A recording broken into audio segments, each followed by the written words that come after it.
ایک بزرگ تھے شیخ عبداللہ صومعی رضی اللہ تعالی عنہ.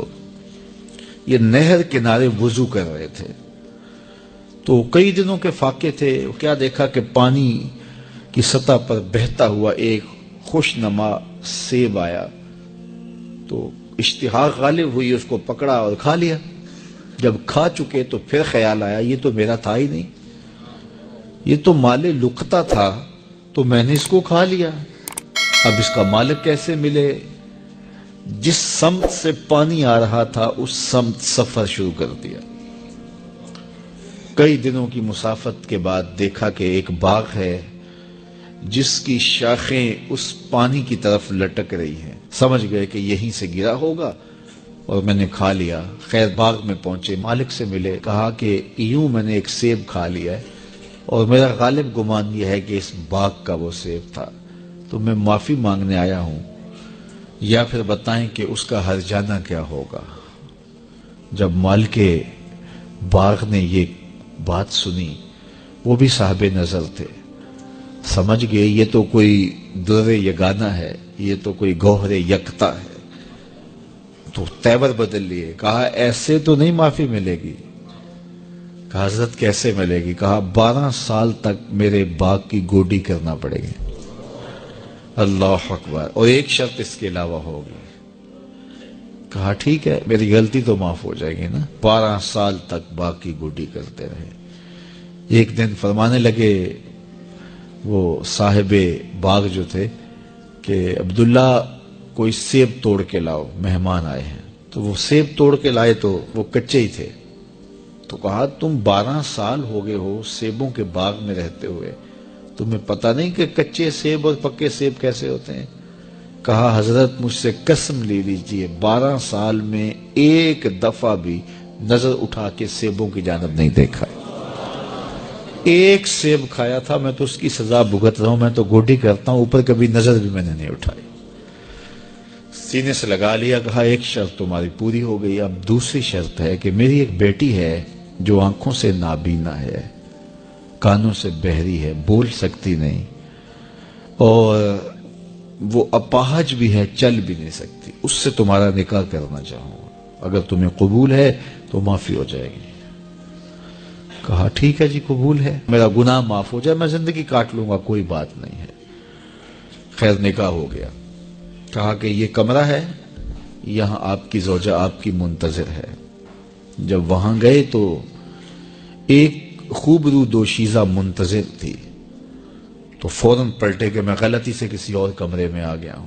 پلٹتے ہوئے دروازے کی چوگاٹ سے سر پھٹ گیا، خون بہنے لگا. جب باہر آئے تو صحن میں پہنچے تو وہ بزرگ وہاں تھے. کہا کیا ہوا؟ کہ حضرت ایک غلطی کی سزا اتنی کاٹی، اب کہیں دوسری غلطی نہ ہو جائے.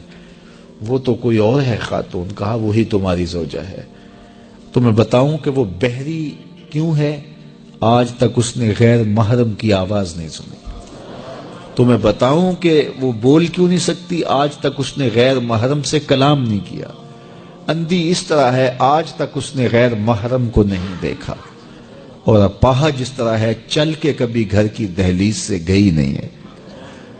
تو اس خاتون اور حضرت عبداللہ صومعی کا جب نکاح ہوا اور پھر ان سے اللہ نے ان کو ایک بچہ دیا جس کا نام ہے الشیخ عبد القادر جیلانی. جب ماں باپ اس طرح کے ہوں تو بیٹے اس طرح کے ہی ہوتے ہیں. باپ کا لقمہ پاک اور ماں اپنی آبرو کی کیسی محافظہ. پھر در یگانہ اور گوہر یکتا جو پیدا ہوتا ہے وہ دین کی احیاء کرنے والا ہے، دین کی مردہ قدروں کو نئی زندگی دینے والا ہے. حضرت ملا علی قاری لکھتے ہیں کہ حضور غوث اعظم جب مجلس واعظ کرنے بیٹھتے تو 70 ہزار کا اجتماع آپ کے مجمع میں ہوتا، اور عمومی طور پہ اللہ کی رحمتوں کے حوالے سے بات کرتے.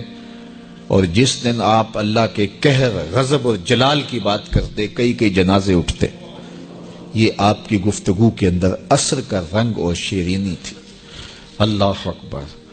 تو باپ دیکھیے کہ رزق کے معاملے میں کتنا محتاط ہے، اور ماں دیکھیے اپنی عصمت کی کتنی حفاظت کرنے والی ہے۔ مائیں بچوں کی تربیت کرتی ہیں، ماؤں کے طریقے سے، ماؤں کے ذریعے سے پاکیزہ صفت بچے جنم لیتے ہیں، تو لہٰذا ماؤں کو اچھی تربیت کا حامل ہونا چاہیے تاکہ وہ آگے اچھی تربیت خود کر سکے۔ حضور علیہ السلام کے فرامین میں سے ایک انتہائی اہم فرمان ہے، ان الحلال بین و ان الحرام بین۔